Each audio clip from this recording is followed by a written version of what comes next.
दोस्तों नमस्कार, आप सभी का स्वागत है आपके अपने यूट्यूब चैनल एग्जाम स्कैनिया पर। दोस्तों आप सभी की आगामी परीक्षाओं की तैयारी के लिए सिलेक्शन वाले प्रश्नों के GK GS practice set number 3 आप सभी के लिए लेकर के आ चुके हैं, जो आप सभी की आगामी परीक्षा उत्तर प्रदेश पुलिस कांस्टेबल 2024 के लिए बहुत ही उपयोगी है। इस प्रैक्टिस सेट में 30 इंपॉर्टेंट क्वेश्चंस को इंक्लूड किया गया है, जो यूपी पुलिस परीक्षा के साथ साथ एसएससी जीडी और अन्य परीक्षाएं जहां पर जीके और जीएस के प्रश्न पूछे जाते हैं, उन सभी के लिए विशेष रूप से उपयोगी है। दोस्तों प्रैक्टिस से शुरू करने से पहले छोटी सी रिक्वेस्ट है कि प्लीज वीडियो को लाइक करें, दोस्तों में शेयर करें और चैनल को सब्सक्राइब कर लें आगे की तैयारी फ्री ऑफ कास्ट जारी रखने के लिए। जल्दी दोस्तों आप सभी लोगों के लिए हिंदी की topic wise practice set series शुरू की जाएगी और उसका भी लाभ आप सभी लोग ले सकते हैं और अपनी तैयारी को बेहतर और मजबूत कर सकते हैं। तो आइए दोस्तों शुरू करते हैं जीके जीएस का प्रैक्टिस सेट नंबर 3 और देखते हैं पहला प्रश्न। पहला प्रश्न है दोस्तों, निम्न में से कौन सा बौद्ध स्थल निरंजना नदी के किनारे स्थित है? Option A Bodh Gaya, option B Kushinagar, option C Lumbini और option D Sarnath. Right answer दोस्तों इस प्रश्न का क्या होगा? Right answer option number A होगा। बोध गया जो है वो एक प्रसिद्ध बौद्ध स्थल है जो निरंजना नदी के किनारे स्थित है। अगला प्रश्न है, सातवाहन वंश की राजकीय भाषा क्या थी? Option A Sanskrit, option B Prakrit, option C Telugu और option D Hindi. Right answer दोस्तों आपका होगा ऑप्शन नंबर बी। सातवाहन वंश की राजकीय भाषा जो थी वो प्राकृत थी और जिसकी लिपि जो थी वो ब्राह्मी थी। अगला प्रश्न है दोस्तों, प्रश्न संख्या 3 है कि तोमर वंश का अंतिम राजा कौन था जिसने दिल्ली का सिंहासन अपने दामाद पृथ्वीराज चौहान को सौंप दिया था? ऑप्शन ए होगा यहां पर आप सभी के लिए Vijaypal, option B Mahipal, option C Anangpal और ऑप्शन डी गोपाल। तो राइट आंसर होगा यहां पर option number C Anangpal. Delhi का सिंहासन अपने दामाद पृथ्वीराज को सौंपने वाला तोमर वंश का अंतिम राजा था। अगला प्रश्न है, सल्तनत वंश की वास्तविक स्थापना किसके द्वारा की गई थी? Option A Babur, option B Ghori, option C Qutubuddin Aibak और ऑप्शन डी अकबर। तो सल्तनत वंश की पूछी गई है, तो राइट आंसर होगा आपका ऑप्शन नंबर सी। सल्तनत वंश की वास्तविक स्थापना जो है वो कुतुबुद्दीन ऐबक के द्वारा की गई थी। दोस्तों यहां पर आप सभी को बता दें, कुतुबुद्दीन ऐबक जो है गुलाम वंश का संस्थापक था और इसी के द्वारा सल्तनत वंश की नींव रखी गई थी। अगला प्रश्न है, पानीपत का दूसरा युद्ध हेमू और किसके बीच लड़ा गया? Option A Aurangzeb, option B Nadir Shah, option C Akbar और option D Timur. Right answer होगा ऑप्शन नंबर सी। पानीपत का दूसरा युद्ध जो है वो हुमायूं और अकबर के बीच में 1556 ईस्वी में लड़ा गया था। अगला प्रश्न है दोस्तों, महात्मा गांधी से संबंधित थे, यानी कौन कौन से सिद्धांत इसमें महात्मा गांधी से संबंधित थे और उनके आधार पर सही कोट का चयन कीजिए। पहला है ट्रस्टीशिप और समानता के सिद्धांत गांधी जी से संबंधित है। दूसरा अहिंसा और सच्चाई गांधी जी से संबंधित है। तीसरा साम्राज्यवाद और पूंजीवाद गांधी जी से संबंधित है। चौथा है सादा जीवन और उच्च विचार गांधी जी से संबंधित है। तो दोस्तों कौन कौन सी चीजें इसमें संबंधित है, कौन कौन सी नहीं? तो देखो आपको बता दें, पहला संबंधित है गांधी जी से, दूसरा संबंधित है और चौथा और तीसरा नहीं संबंधित है। तो यानी वो ऑप्शन सही हो जाएगा जिसमें तीसरा ना हो। तो इसमें तो केवल दो है, तो ये नहीं सही होगा। और पहला दूसरा तीसरा, तीसरा तो सही नहीं, ये भी नहीं हो, इसमें भी तीसरा है, तो यानी राइट आंसर ऑप्शन नंबर आपका सी बन जाएगा। दोस्तों अगला प्रश्न देखते हैं। अगला प्रश्न, निम्नलिखित में से कौन एक भारतीय राष्ट्रीय आंदोलन में क्रांतिकारी नेता नहीं थे? Option A Chandrashekhar Azad, option B Surya Sen, option C Bhagat Singh और ऑप्शन डी गोपाल कृष्ण गोखले। तो राइट आंसर इसका बनेगा option number D, Gopal Krishna Gokhale जो है वो एक क्रांतिकारी नेता नहीं थे। अगला प्रश्न है, भारतीय राष्ट्रवाद के पहले या प्रारंभिक चरण को किस नाम से जाना जाता है या किस चरण के नाम से जाना जाता है? ऑप्शन ए अंतिम, ऑप्शन बी आरंभिक, ऑप्शन सी मध्यम और ऑप्शन डी संकटपूर्ण। राइट आंसर होगा ऑप्शन नंबर सी, मध्यम चरण के नाम से जाना जाता है। अगला प्रश्न है, अंग्रेजों से आजादी के लिए लड़ रहे भारतीयों द्वारा उठाई गई शपथ कि वह सिर्फ भारतीय निर्मित सामानों विशेष रूप से कपड़े का उपयोग करेंगे को डैश डैश डैश आंदोलन कहा जाता है, यानी इस शपथ को किस आंदोलन के नाम से जाना जाता है? ऑप्शन ए भारत छोड़ो आंदोलन, ऑप्शन बी विदेशी आंदोलन, ऑप्शन सी स्वदेशी आंदोलन, ऑप्शन डी होम रूल आंदोलन। राइट आंसर होगा ऑप्शन नंबर सी, स्वदेशी आंदोलन। अगला प्रश्न है, महाराष्ट्र में वर्ष 1900 में विनायक दामोदर सावरकर द्वारा स्थापित गुप्त समाज को क्या कहा जाता था? ऑप्शन ए अनुशीलन समिति, ऑप्शन बी मित्र मेला, ऑप्शन सी डेक्कन शिक्षा समाज और option D Satyashodhak Samaj. Right answer दोस्तों यहां पर क्या बनेगा? तो यहां पर राइट आंसर आपका बनने वाला है ऑप्शन नंबर बी, मित्र मेला कहा जाता था। अब दोस्तों बात करेंगे मित्र मेला की स्थापना जो है बी.डी. सावरकर के द्वारा 1899 ईस्वी में की गई थी। मित्र मेला को एक गुप्त समाज के नाम से जाना जाता था दोस्तों, तो ये चीजें ध्यान रखना, यहां से प्रश्न बनेगा। अगला प्रश्न है CO2 को हरित गृह गैस कहते हैं, क्यों कहते हैं? 4 कारण दिए हैं, बताइए कौन सा राइट आंसर होगा इसमें। तो दोस्तों राइट आंसर इसका क्या बनेगा? इसका राइट आंसर बनेगा ऑप्शन नंबर डी, यानी ए और सी दोनों ये कारण है जिसके लिए CO2 यानी कार्बन डाइऑक्साइड को हरित गृह गैस भी कहते हैं। अगला प्रश्न है समान तापक्रम वाले स्थानों को जोड़ने वाली रेखाओं के नाम बताइए। ऑप्शन ए समतापी रेखाएं, ऑप्शन बी समतापी रेखाएं, ऑप्शन सी समवर्षा रेखाएं, ऑप्शन डी समावयवी रेखाएं। तो राइट आंसर इसका क्या बनेगा? राइट आंसर बनेगा ऑप्शन नंबर ए। समान तापक्रम वाले स्थानों को जोड़ने वाली जो रेखाएं होती हैं उन्हें हम समतापी रेखा के नाम से जानते हैं। अगला प्रश्न है दोस्तों हिमालय पर्वत और इसकी नदियों के संबंध में निम्नलिखित कथनों पर विचार करें और सही को चुनें। पहला है हिमालय पर्वत युवा, कमजोर और अपनी भूगर्भिक संरचना में लोचशील है। दूसरा कह रहा है हिमालय को तेज बहती नदियों ने काट छांट दिया है जो युवा अवस्था में है। सी कहता है ए और बी दोनों गलत हैं।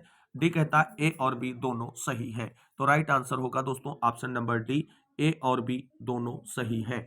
अगला प्रश्न है निम्नलिखित में से कौन सी नदी ब्रह्मपुत्र की सहायक नदी नहीं है? Option A Kameng, option B Subansiri, option C Dihang और ऑप्शन डी सुवर्ण रेखा। राइट आंसर इसका होगा ऑप्शन नंबर डी, सुवर्ण रेखा नदी जो है वो ब्रह्मपुत्र की सहायक नदी नहीं है, यानी right answer option number D होगा। अगला प्रश्न है दोस्तों भारत में फसल ऋतुओं के बारे में निम्नलिखित में से कौन सा सही नहीं है? ये चीज दोस्तों प्रश्न हमेशा ध्यान रखना, नहीं का पॉइंट जो लगा होता है। पहला है खरीफ ऋतु जून से सितंबर तक होती है। बी है रबी ऋतु अक्टूबर से मार्च तक होती है। सी है उत्तरी भारत में खरीफ ऋतु में गेहूं की फसल की खेती की जाती है।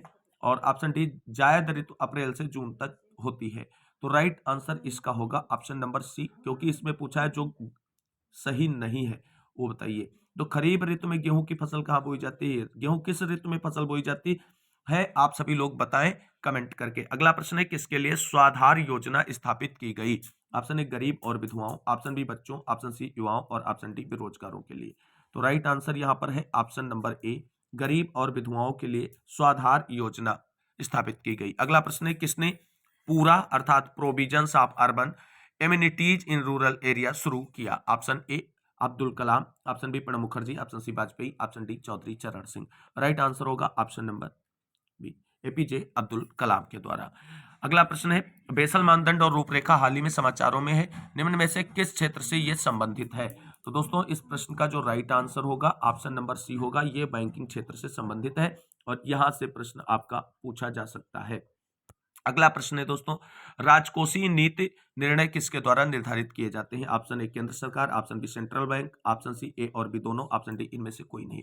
दोस्तों यहां पर एक गलती आप लोग हमेशा करेंगे, ए और बी देख करके इसी को सही कर देंगे, ये बिल्कुल ऑप्शन गलत है। इसमें आप सभी को बता दें राजकोषीय नीतियों का निर्धारण जो है वो केंद्र सरकार के द्वारा किया जाता है, मौद्रिक नीतियों का निर्धारण सेंट्रल बैंक या केंद्रीय बैंक के द्वारा किया जाता है। तो इस प्रश्न का राइट आंसर होगा ऑप्शन नंबर ए, केंद्र सरकार।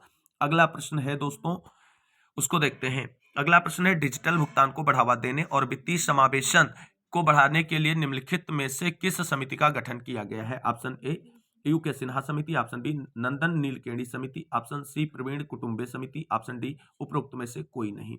तो राइट आंसर इसका होने वाला है option number B, Nandan Nilekani समिति जो है, नीलेकड़ी समिति जो है वो डिजिटल भुगतान को बढ़ावा देने और वित्तीय समावेशन से जुड़ी हुई है। अगला प्रश्न है भारतीय संविधान में समानता के अधिकार के संबंध में निम्नलिखित कथनों पर विचार कीजिए। निम्न में से कौन सा कथन गलत है वो बताइए। ऑप्शन ए है अनुच्छेद 14 कानून के समक्ष सभी समान है, ये मानता है। ऑप्शन बी अनुच्छेद 16 सार्वजनिक रोजगार में समान अवसर है। ऑप्शन सी अनुच्छेद 17 अस्पृश्यता निषिद्ध है। और ऑप्शन डी अनुच्छेद 19 उपाधियों का उन्मूलन। तो राइट आंसर इसका बनेगा ऑप्शन नंबर डी, यानी जो है आपका अनुच्छेद 19 ये उपाधियों के उन्मूलन से नहीं जुड़ा हुआ है। तो किससे जुड़ा हुआ है आप सभी लोग ये बताएं और कमेंट करें फटाफट।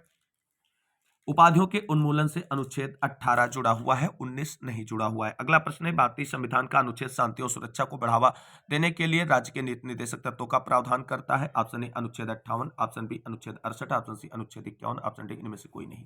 राइट आंसर यहाँ पर है दोस्तों ऑप्शन नंबर सी अनुच्छेद 51। अगला प्रश्न है, निम्नलिखित में से किस आयोग या योजना ने स्वतंत्रता आंदोलन के दौरान उपमहाद्वीप के त्रिस्तरीय संघ की प्रस्तुति की? ऑप्शन ए बेबल योजना, option B Cripps mission, option C cabinet mission, option D अगस्त प्रस्ताव। राइट आंसर होगा आपका option number C cabinet mission.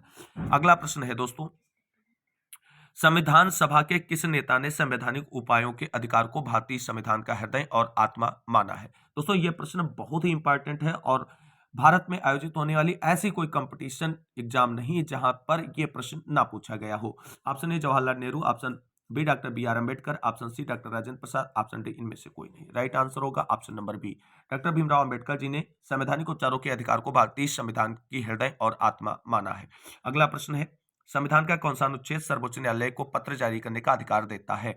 Option A अनुच्छेद 38, ऑप्शन बी अनुच्छेद 30, ऑप्शन सी अनुच्छेद 36, ऑप्शन डी अनुच्छेद 32। राइट आंसर इसका हो जाएगा ऑप्शन नंबर डी अनुच्छेद 32 जो संवैधानिक उपचारों का अनुच्छेद है उसके तहत सर्वोच्च न्यायालय जो है 5 प्रकार की रिटें जारी कर सकता है। अगला प्रश्न है, निम्नलिखित में से कौन सा एक ठोस है? Option A chloroform, option B iodoform, option C ethyl alcohol, option D ether. Right answer होगा ऑप्शन नंबर बी आयोडोफार्म जो है वो एक ठोस है। अगला प्रश्न है, निम्न में से कौन सा सिल्वर नाइट्रेट विलयन में से सिल्वर को विस्थापित नहीं करेगा? Option A gold, option B copper, option C zinc और ऑप्शन डी एल्यूमिनियम। तो राइट आंसर होगा ऑप्शन नंबर ए गोल्ड। अगला प्रश्न है दोस्तों, 5 प्रतिरोधक दिए हुए हैं को एक 6 वोल्ट की बैटरी के साथ श्रृंखला में जोड़ा गया है। 5 प्रतिरोध में प्रवाहित विद्युत धारा कितनी होगी? तो यहां पे आपको राइट आंसर बताना है। तो राइट आंसर होगा ऑप्शन नंबर बी 0.3 एम्पियर। अगला प्रश्न है, निम्नलिखित में से कौन सा विद्युत चुंबकीय स्पेक्ट्रम त्वचा के जलने, सांवले और कैंसर आदि के लिए प्रमुख कारण है? तो ऑप्शन ए अल्ट्रावायलेट ए किरणें, ऑप्शन बी अल्ट्रावायलेट बी किरणें, ऑप्शन सी अल्ट्रावायलेट सी किरणें, ऑप्शन डी इनमें से कोई नहीं। राइट आंसर होगा option number D ultraviolet B किरणें। अगला प्रश्न है और आज के वीडियो का अंतिम प्रश्न है, किस अंग के भीतर पित्ताशय अवस्थित होता है? ऑप्शन ए अग्न्याशय, ऑप्शन बी यकृत, ऑप्शन सी वृक्क और ऑप्शन डी छोटी आंत। राइट आंसर होगा ऑप्शन नंबर बी पित्ताशय जो है वो यकृत में स्थित होता है। तो दोस्तों ये था जीके जीएस का प्रैक्टिस नंबर 3 जिसके अंदर 30 महत्वपूर्ण प्रश्नों को इंक्लूड किया गया जो आपकी आगामी परीक्षा उत्तर प्रदेश पुलिस भर्ती परीक्षा के लिए बहुत ही उपयोगी है। और यही सीरीज से आपको बता दें मोस्टली प्रश्न देखने को मिलेंगे क्योंकि ये प्रैक्टिस जो आपको कराई जा रही है ये आपके एग्जाम पे आधारित प्रैक्टिस सेट के माध्यम से कलेक्टेड प्रश्नों से ही कराई जा रही है। उम्मीद करते हैं आप सभी को ये वीडियो अच्छा लगा होगा। अगर वीडियो अच्छा लगा है तो लाइक करें, दोस्तों में शेयर करें और चैनल को सब्सक्राइब कर लें आगे की तैयारी को फ्री ऑफ कॉस्ट जारी रखने के लिए। मिलते हैं अगले वीडियो में नेक्स्ट टॉपिक के प्रश्नों के साथ, तब तक के लिए जय हिंद, जय भारत, वंदे मातरम।